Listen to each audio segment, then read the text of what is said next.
கர்த்தருடைய பரிசுத்த நாமத்திற்கு ஸ்தோத்திரம். இன்னைக்கு நம்ம ஏசாயா 16வது அதிகாரம் 9வது வசனத்தை தியானிக்க இருக்கிறோம். ஏசாயா 11:9. ஜெபத்தோடு இந்த செய்திக்குள்ளே கடந்து செல்லும். ராஜாவம் மாளிகையே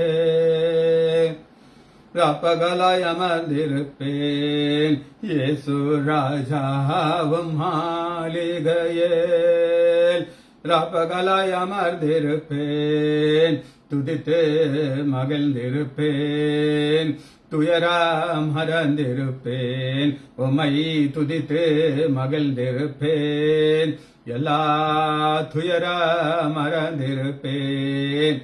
ஆராதனை ஆராதனை அப்பா அப்பா உங்களுக்குத்தான் ஆராதனை ஆராதனை அப்பா அப்பா உங்களுக்குத்தான் என் பலனே என் கோட்டையே ஆராதனை உமக்கே, என் பலனே என் கோட்டையே ஆராதனை உமக்கே, உறைவிடமே மறைவிடமே ஆராதனை உமக்கே, உறைவிடமே என் மறைவிடமே ஆராதனை உமக்கே. உரரரா உபாரரா உபரவரா திகரகரா எங்கும் நிறைந்த யெகோவாயிலேகும் ஆராதனை உமக்கே, எங்கும் நிறைந்த யெகோவாயிலேகும் ஆராதனை உமக்கே. எங்கள் நீதியே யெகோவா சிட்டேகனு ஆராதனை உமக்கே, எங்கள் நீதியே யெகோவா சிட்டேகனு ஆராதனை உமக்கே. உரரரா உபரரா உபரபரா ரிகரகரா பரிசுத்தமாக்கம் யெகோவா மெக்காதிஷ் ஆராதனை உமக்கே, பரிசுத்தமாக்கம் யெகோவா மெக்காதிஷ் ஆராதனை உமக்கே. உருவாக்கும் தெய்வம் யெகோவா உசேனு ஆராதனை உமக்கே, உருவாக்கும் தெய்வம் யெகோவா உசேனு ஆராதனை உமக்கே. உரரரா உபரரா உபரவரா திகரவரா தாழ்மை சீர்படுத்தாம் சிருஷ்டிகரே ஆராதனை உமக்கே, சீர்படுத்தாம் சிருஷ்டிகரே ஆராதனை உமக்கே. ஸ்திரப்படுத்த துணையாளரே ஆராதனை உமக்கே, ஸ்திரப்படுத்த துணையாளரே ஆராதனை உமக்கே. உரா உரா உபா உரா உகரகரா ரிகரகரா தாழ்மையிலே நினைத்தவரே ஆராதனை உமக்கே, தாழ்மையிலே நினைத்தவரே ஆராதனை உமக்கே. ஏழ்மையே மாற்றினரே ஆராதனை உமக்கே, ஏழ்மையே மாற்றினரே ஆராதனை உமக்கே. உகாரகா உபாரகா உபரகரா ரிகரகரா. இயேசுவே நாமத்தினாலே ஜெபங்கள் பிதாவே, ஆமென். கர்த்தருடைய பரிசுத்த நாமத்திற்கு ஸ்தோத்திரம். Arokiaraj brother praise lord, Leela Ammal praise lord, Mariyal sister praise lord, Kavitha sister praise lord, Daniel Rajesh praise lord, Jayanthi அக்கா எங்க சம்மந்தி அம்மாள் பிரைஸ் லார்ட். ஏசாயா 11வது அதிகாரம் 9வது வசனத்தை இன்னைக்கு நான் தியானிக்கிறோம். 11:9. யான் பரிசுத்த பர்வதம் எங்கோ தீங்கு செய்வார் இல்லை, கேடு செய்வார் இல்லை. சமுத்திரம் ஜலத்தினாலே நிறைந்திருக்கிறது போல பூமி கர்த்தரை அறிகிற அறிவினாலே நிறைந்திருக்கிறது. பரிசுத்த பர்வதம், Holi. Holi கடாஷ். கடாஷ். QADOS. கடாஷ். கடாஷ். Q A மேல ஒரு கோடு போட்டிருக்கிறேன். O D O மேல ஒரு கோடு. S. கடாஷ். கடாஷ். ஹோலி. நம்முடைய தேவன் பரிசுத்த தேவன். அவர் பாவத்தை பாராத சுத்த கண்ணன். அந்த பரிசுத்த தேவன் ஒரு இடத்தை தெரிந்து கொள்கிறார். அந்த இடத்துக்கு பேரு ஒரு மலை. இத கடாஷ் பார்க்கிறோம். இன்னொரு வார்த்தை இருக்குது, QADES. சரி, அதான் ஒன்றை மட்டும் ஞாபகம் வச்சுக்கோங்க. இதுக்கு கரெக்டான அர்த்தம் என்னன்னா பியூர். ஒரு கோல்டு, அந்த கோல்டுல செப்பு கலந்தாச்சுன்னா அதோடைய கேரட் குறைஞ்சிடும். ஆனா பியூர் நம்முடைய ஆண்டவுடைய ஒரு தன்மை. இந்த தன்மையை நம்ம புரிந்து கொள்வதற்கு யாத்ராகமம் 19வது அதிகாரம் 16வது வசனம். 19:14.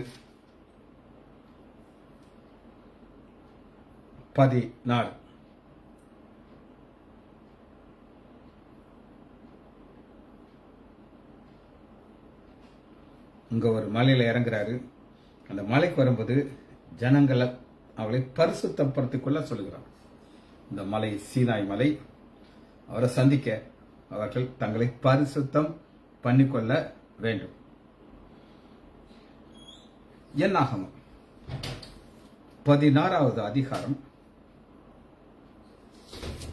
3வது வசனம். மோசேக்கு விரோதமாக ஒரு வார்த்தை வரும்போது அவங்க என்ன சொல்லுகிறாங்கன்னா, சில பாயிண்ட பிடிச்சுக்கிடுவாங்க. என்ன பாயிண்ட பிடிச்சுக்கிறாங்க அப்படின்னு கேட்டீங்கன்னா, சபையார் எல்லோரும் பரிசுத்தமானவர்கள். அம்மாவா எல்லாரும் பரிசுத்தம் இவங்க சொன்னாலும் நம்ம நம்ப வேண்டியதான். அவ்வளவு கோபம் கசப்பு இருக்கிறது. ஆனா ஆண்டோடைய கேரக்டர், பண்புடைய கேரக்டராக கூறிக்கொள்ள ஒரு கூட்டம். கடாஷ். கடாஷ். ரைட். இரண்டாவது, தீங்கு செய்வார் ஒருவரும் இல்லை. தீங்கு, ஹர்ட். இது ஒரு கிரேக்க வார்த்தை. Hubris. Hubris. HUB. Hubris. RIS. Hubris. Hurt. ஹர்ட்ங்கிறது தீங்கு. நான் சொன்னேன் உங்களுக்கு, இது ஒரு புதிய ஏற்பாட்டில் இருக்குது. அப்போஸ்தலர் 27வது அதிகாரம்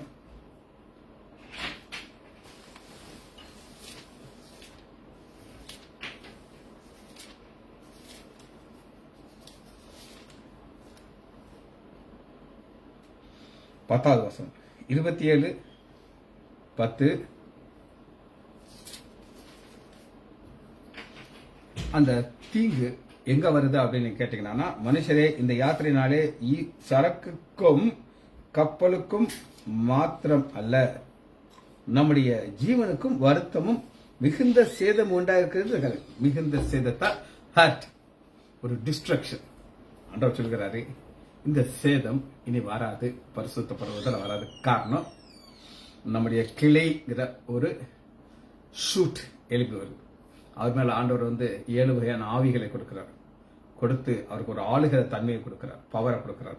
இந்த ஆளுகிற தன்மையோட அவர் ஆளுகை செய்யும் பொழுது பரிசுத்த பர்வதத்துல ஹர்ட் இருக்காது அப்படின்னு நம்ம பார்க்கணும். தீங்கு இது வெளிப்படுத்துறதுல நீங்க பார்க்கும்போது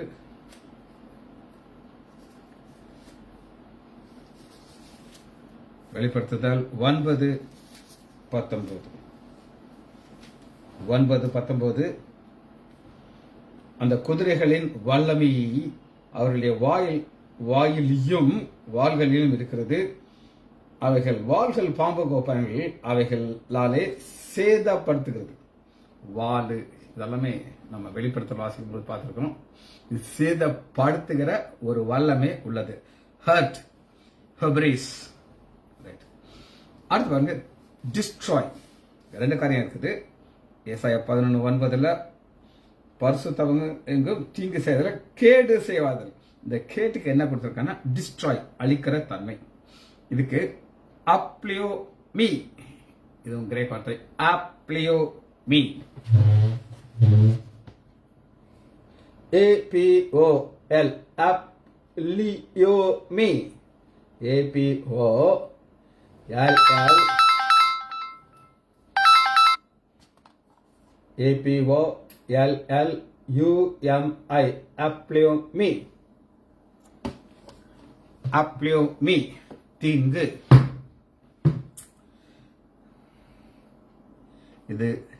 இதுக்கு என்ன அர்த்தம் வருதுன்னா ஃபுல்லி டிஸ்ட்ரக்ஷன். ஃபுல்லினா யூஸ் பண்ண முடியாம செய்யறதா டிஸ்ட்ரக்ஷன். இப்ப ஒரு தேசத்துல ஒரு பாம்பு போடுறாங்க, அந்த வார்னால அந்த ஊர் வந்து அழியுது. திரும்ப அதை எட்டி அதை திரும்ப கட்டி எழுப்பிடுவாங்க. எல்லா அழிவுகளையும் கரெக்ட் பண்றதுக்கு முடியும். ஆனா இங்க நம்ம பாக்குறது என்ன அப்படின்னு கேட்டீங்கன்னா, ஃபுல்லி டிஸ்ட்ரக்ஷன் ஆயிடுச்சுன்னா அதை திரும்ப யூஸ் பண்ண முடியாது. லூக்கா 5வது அதிகாரம் 37 வசனம். லூக்கா 5:37. ஒருவனும் புது திராட்சை ரசத்தை பழைய துருத்தியில் வைக்க மாட்டான். வைத்தால் புது ரசம் துருத்திகளை அப்ளியோமி செய்துவிடும். ஃபுல்லா டிஸ்ட்ராக்ட், அப்ளியோமி செய்துவிடும். இது டிஸ்ட்ரக்ஷன். சரி. மவுண்டன், பரிசுத்த பர்வதம். ஹேர், இது எபிரேய வார்த்தை ஹேர், HAR, ஹேர். இந்த ஹேர் நீங்க எங்க பார்க்கலாம் அப்படின்னு கேட்டீங்கன்னா, முதல் முறையாக ஆதியாகமம் 8வது அதிகாரம் 4வது வசனம். ஆதியாகமம் 8:4. பேழை அரராத் என்னும் மலையின் மேல் தங்கியது. பேழை அரராத் என்னும் மலைகளின் மேல் தங்கியது. அரராத் மலை. 2வது ஆதியாகமம் 31:21.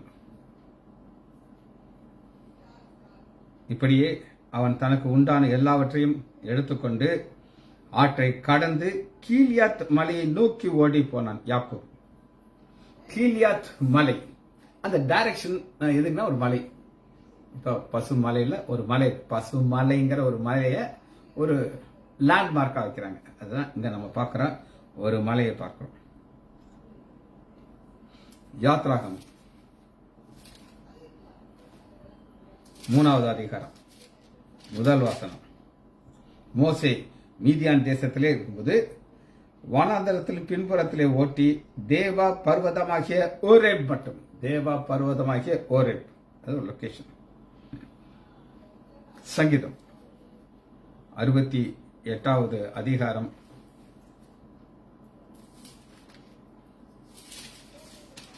11 வசனம். 68:11, 15. தேவ பர்வதம் பாசான் பர்வதம் போல் இருக்கிறது. 2 தடவை பர்வதங்கிறது வருது. ஹேர், HAR ட்வைஸ் வருகிறது. கடைசி அவனை பார்த்து முடிக்க போறோம். தண்ணீர், ஜலம் சமுத்திரத்தினால் நிறைந்திருக்கிறது போல. ஒரு எபிரேய வார்த்தை மயிம், மயிம், MAYIM, மைம், மைம். இங்குமே கோடு இல்லை. MAUIM, mime, water. கிரியேஷன்ல ஆண்டவர் கிரியேட் பண்ண முதல் ஒரு சில காரியங்கள்ல இதுவும் ஒன்று. கிரியேஷன்லயே இது இருக்குது பாருங்க. 2வது அதிகாரம், ஆழத்தின் மேல் இருள் இருந்தது, தேவ ஆவியானவர் ஜலத்தின் மேல் அசைவாடி கொண்டிருந்தார். அப்புறம் தான் ஆண்டவர் கிரியேட் பண்றாரு. தேவ ஆவியானவர் ஜலத்தின் மேல் அசைவாடி கொண்டிருந்தார். இத பிரதர் சாம் ஜபத்ரே இதை எப்படி அவர் எக்ஸ்பிளைன் பண்ணுவார் அப்படின்னு கேட்டீங்கன்னா, ஒரு கோழி முட்டை மேல எப்படி உட்கார்ந்து அந்த முட்டையை அடகாத்துக்கிட்டு இருக்கோமோ, அதுபோல ஆவியானவர் ஜலத்தின் மேல் அப்படியே ஷெட்டைகளை விரித்து அப்படியே உட்கார்ந்துருக்கான கையை வச்சு காட்டுவார். ரொம்ப அருமையா சொல்றார். 7வது வசனத்துல செப்பரேஷனை பார்க்கிறோம். ஆகாய விரிவு உண்டு பண்ணுகிறார். மேலே இருக்கிற ஜலம் கீழே இருக்கிற ஜலம் ரெண்டா பிரிக்கிறார். இது மழைக்காக வைக்கிற ஒரு செப்பரேஷன். ரைட். இந்த விக்கிரத்தை உண்டு பண்ணக்கூடாதுங்கிற ஒரு காரியத்தை விளக்கும் போது ஆவியானவர் எப்படி விளக்குறார் அப்படின்னு கேட்டீங்கன்னா, யாத்ராகம் 20வது அதிகாரம் 4வது வசனம், மேலே வானத்திலும் கீழே பூமியிலும் பூமியின் கீழ் தண்ணீரிலும் உண்டாக. தண்ணியில கூட கொண்டு போய் எதையும் வச்சிடாதப்பா, விக்கிரத்தை தூக்கி வச்சிடாதங்கிறாரு. கிரியேஷன். அடுத்து இதை நம்ம ஒரு ட்ரிங்கிங் வாட்டராக பார்க்கலாம். இதெல்லாம் இப்ப நம்ம பார்த்ததெல்லாம் குடிக்க முடியாது, டைரக்டா குடிக்க முடியாது. ஆதியாகமம் 21வது அதிகாரம், ஒரு குழந்தையை தூக்கிக்கிட்டு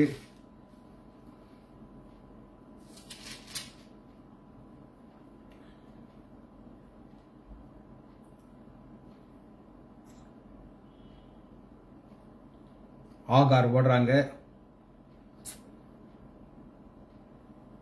19வது வசனம், நீ எழுந்து பிள்ளையை எடுத்து அவனை உன் கையிலே பிடித்துக் கொண்டு போ, உன்னை பெரிய ஜாதியாக்குவேன்.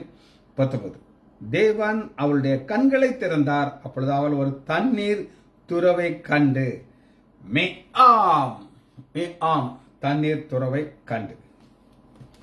லாங்குவேஜ் பார்த்துட்டோம். நம்ம வார்த்தைக்குள்ள வருகிறோம்.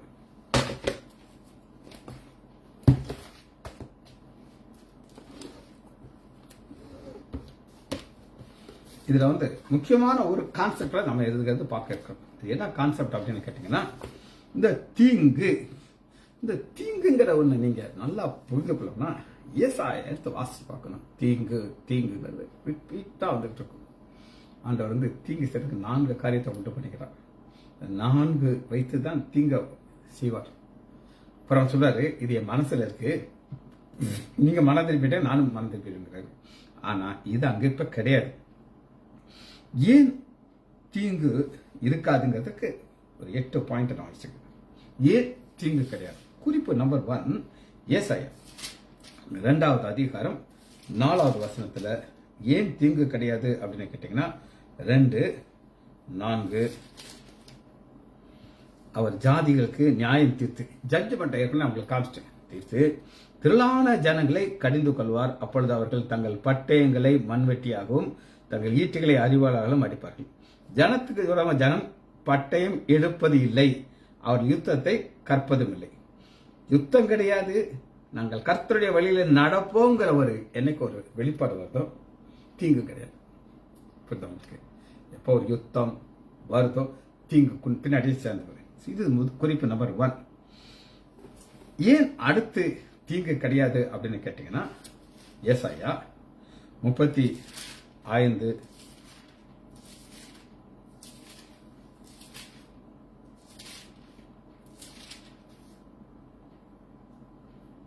9, அங்கே சிங்கம் இருப்பதில்லை, துஷ்ட மிருகம் அங்கே போவதில்லை.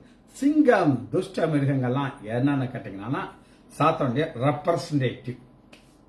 சிங்கம் தாவீது சொல்ல ஒரு விசை, சிங்கம் கரடி என் ஆடை பிடிச்சுக்கிட்டு போக முயற்சி பண்ணுதுன்னு சொல்லுங்க. இதெல்லாமே ஒரு டிஸ்ட்ராக்ஷனுக்கு சாத்தான் யூஸ் பண்ற இன்ஸ்ட்ருமெண்ட்ஸ். அது இனி கிடையாதுன்ட்டு யோபு இதை எப்படி விளக்குறார் பாப்போமா?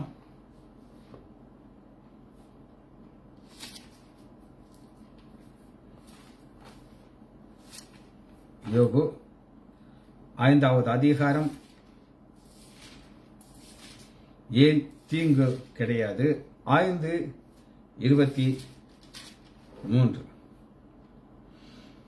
வெளியின் கல்லுகளோடும் உமக்கு உடன்படிக்கைக்கும் வெளியின் மிருகங்களோடும் உடைய சமாதானம். வெளியின் மிருகங்களுக்கும் உடைய சமாதானம் இருக்கும் அப்படின்னு என்ன அர்த்தம் அப்படின்னு கேட்டீங்கன்னா, இந்த மிருகங்கிறது ஒரு சிலரால தான் அதை கண்ட்ரோல் பண்ண முடியும். சர்க்கஸ்ல சில மிருகங்களை அவர் அந்த குச்சி வச்சே கண்ட்ரோல் பண்ணும். காட்டு மிருகத்தை செய்ய முடியாது, ட்ரெயின் பண்ணி வச்சிருக்கிறான். அதுபோல ஆண்டவர் சொல்றாரு, நான் அது எந்த கண்ட்ரோல்ல வச்சிருக்கேன்னு அவர் சொல்றாரு. அவருடைய கண்ட்ரோலுக்குள்ள அந்த மிருகங்கள் வந்துருச்சு. அதனாலதான் தீங்கு கிடையாது. மீகா 4வது அதிகாரம் 2வது வசனத்தை வாசிப்போம். மீகா 4:2. இது சிமிலர் வசனம். ஏசாயா 2வது அத்தியாயத்துள்ள வசனத்தை திரும்ப ஆவியானவர் எழுதி வைக்கிறார்.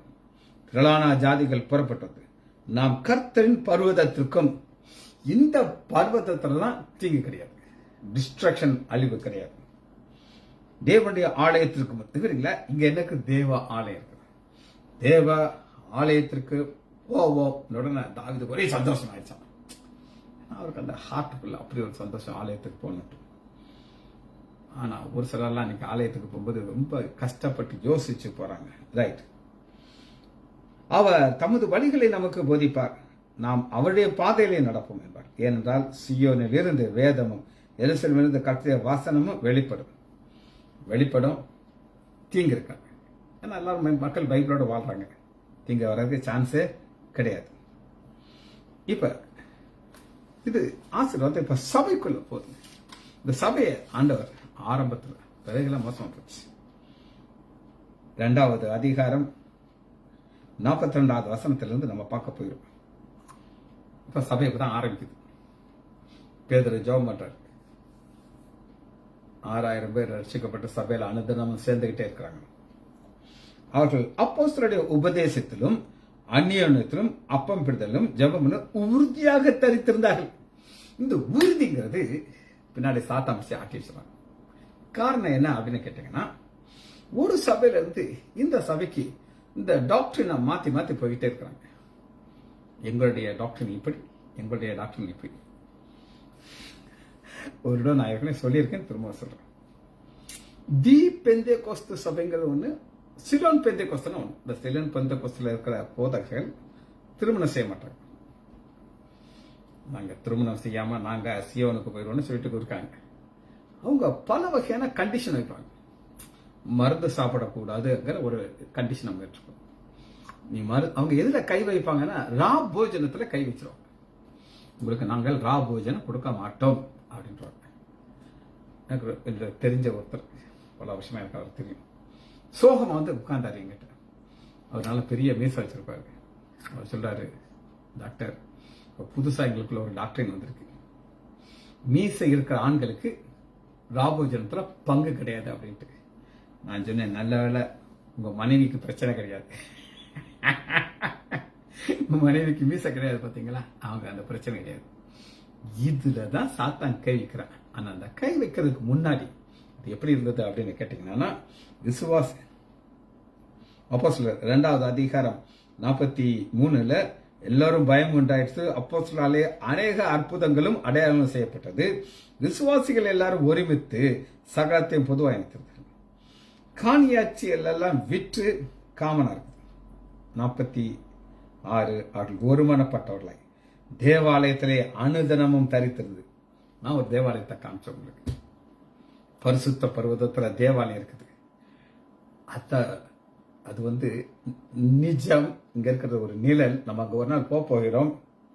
அனுதினம் தரித்திருந்து வீடுகள் தோறும் ஆப்பம் பெற்று மகிழ்ச்சியோடு கபடி இல்லாத இருந்ததும் போஜனம் பண்ணி தேவனை துதித்து கர்த்தர் ஜனங்கள் தேவைப்பட்டாங்க.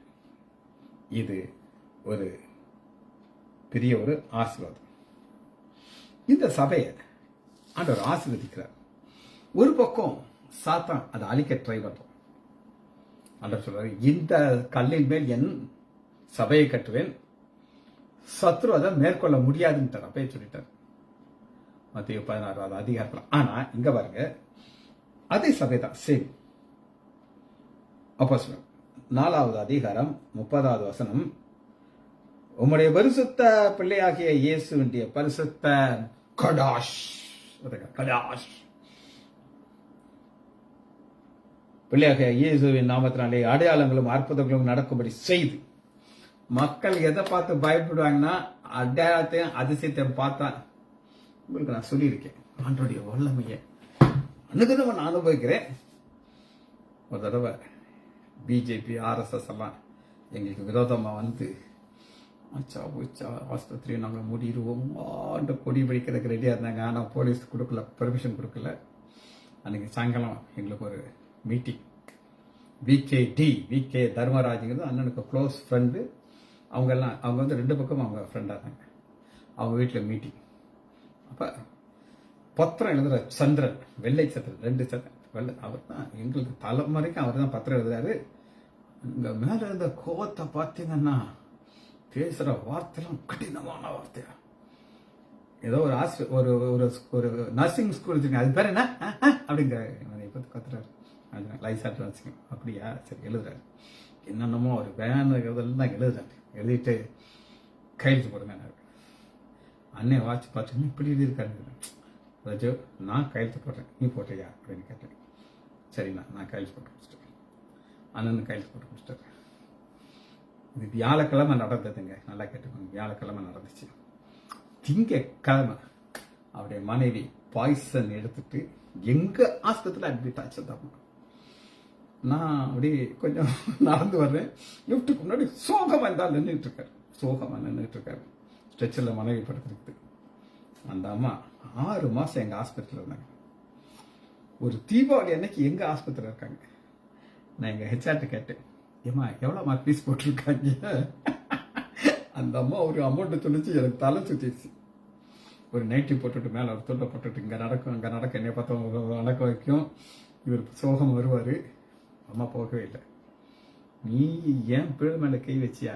நீ தானே பேசுன, நீ தானே எழுதி வாங்கின, உன்னை நான் என்ன செய்கிறேன் பாருன்னு ஆண்டவர் செஞ்சார். அதே ஆண்டவர் இன்னைக்கும் உயிரோடு இருக்கார். அதான் இயேசுக்கு உங்களுடைய பரிசுத்த பிள்ளையாகி இயேசு கிறிஸ்துவின் நாமத்தினாலே அடையாளங்களையும் அற்புதங்களையும் நடக்கும்படி செய்து பிணிகளை குணமாக்கும்படி கர்த்தர் இந்த ஊழியத்தை செய்ய முழு தைரியத்தோடு சொல்லும்படி அவளுக்கு அனுகிரகம் செய். இதான் ஜெபம். இன்னைக்கு இதான் சபை. ஆண்டவர் பரிசுத்த பர்வதத்து மேல தீங்கு கிடையாதுங்கிறாரு. ஒரு வசனத்தை வாசி, 2 வசனத்தை வாசிக்கிறோம். ரோமர் 16வது அதிகாரம் 20வது வசனம். ரோமர் 16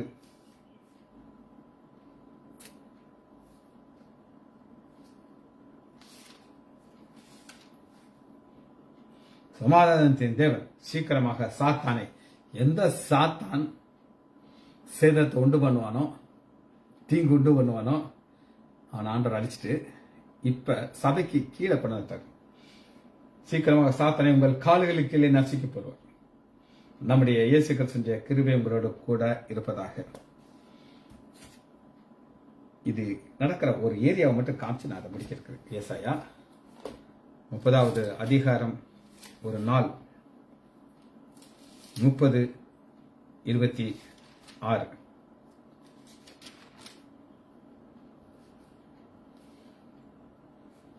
கர்த்தர் தமது ஜனத்தின் முறிவை கட்டி, அவருடைய ஜனத்துக்கு என்னெல்லாம் கவலைகள் இருக்கோ, வேதனைகள் இருக்கோ, அந்த முறிவை கட்டி, நான் சொன்னேன் பார்த்தீங்களா, சோகத்தோடு தான் போகணும், இல்லைன்னா நான் சொல்ல மாட்டேன். அவன் அத்தனை வார்த்தைகளை பேசினா, நாங்கள் கவனமாக தான் கேட்டுக்கிட்டு இருந்தோம். முடிவை கட்டினாரா? ஆமா. அடிக்காயத்தை குணமாக்கும் நாளிலே சந்திரனுடைய வெளிச்சம் சூரியனுடைய வெளிச்சத்தை வந்து 7 டைம்ஸ் இருக்கும். யோசிச்சு மாட்டிப்போமா? மகா இரக்கமும் கருவேமல்ல பிதாவே உம்மை துதிக்கிறோம் ஐயா. ஒரு நாள் வரும், அந்த பரிசுத்த பருவத்திலே கடாஷிலே நாங்களும் தங்கி இருப்போம் ஐயா. எங்களை ஒரு நாள் சேர்க்க போகிறீர்கள் ஐயா. அதுவரை நாங்கள் உங்களுடைய கரத்தின் நிலையிலே தொடர்ந்து இருக்க உதவி செய்யுங்க ஐயா. பிள்ளைகள் ஒவ்வொருவரையும் என் ஆண்டவராகிய இயேசு கிறிஸ்துவின் நாமத்தினாலே ஆசீர்வதிக்கிறேன். இயேசுவின் நாமத்தினால் ஜெபங்கள் பிதாவே. ஆமேன், ஆமேன், ஆமேன், ஆமேன்.